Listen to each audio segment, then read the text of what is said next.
Hello friends, তো দেখো আমি মেথি শাক নিয়েছি। মেথি শাকের কচুরি বানাবো। তো তার জন্য আমি মেথি শাকটাকে ভালো করে বেছে নিলাম, নিয়ে এখন আমি এটাকে ঝিরি ঝিরি করে কেটে নেব। তারপর কড়াইয়ে সামান্য একটু তেল দিয়ে মেথি শাক, তার মধ্যে আদা আর লবণ আর সামান্য একটু চিনি দিয়েছিলাম, দিয়ে ভালো করে এটাকে তেলের সাথে একটু ভাজা ভাজা করে নেব। মেথি শাকের মধ্যে যে তেতো ভাবটা থাকে তাহলে ওটা কেটে যাবে, তাহলে কচুরিটা খেতেও টেস্ট হবে। তো আমি ওটাকে ঠান্ডা করার জন্য রেখে দিলাম। এবার আমি মেথি শাকের কচুরির জন্য ঘুগনি বানিয়ে নেব।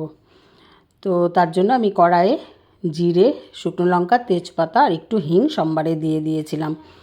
তারপরে সেদ্ধ করা আলুটা দিয়ে এর মধ্যে আদা, কাঁচা লঙ্কা, হলুদ, লবণ, জিরের গুঁড়ো, ধনের গুঁড়ো সব মশলা দিয়ে দিয়েছিলাম, দিয়ে সামান্য একটু জল দিয়েছিলাম, দিয়ে এটাকে ভালো করে কষিয়ে নিলাম। মশলাটাকে কষানো হয়ে গেলে আমার কাছে ছোলে মশলা ছিল, সেটা দিয়ে দিলাম।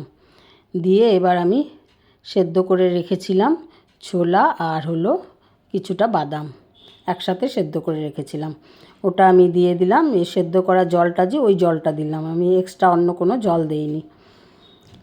তো আমি নামানোর আগে একটু গরম মশলা আর একটু কস্তুরি মেথি দিয়ে দিয়েছিলাম। তো আমার রেডি হয়ে গেল ঘুগনি। এবার কচুরিটা বানানোর জন্য ময়দা নিয়েছি।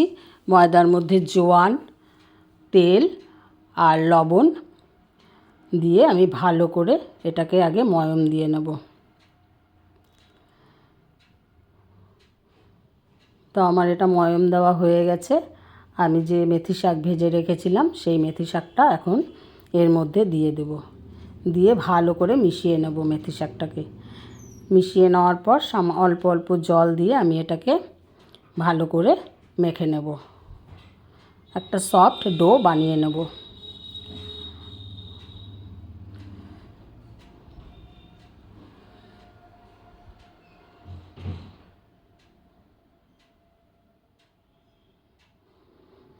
তো আমার এটা মাখা হয়ে গেল।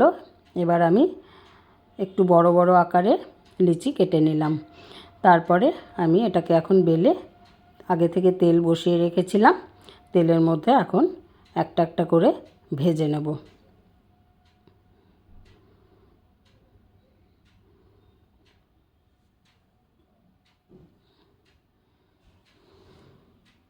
খেতে ভীষণ টেস্ট হয়েছিল, তোমরাও ট্রাই করে দেখো।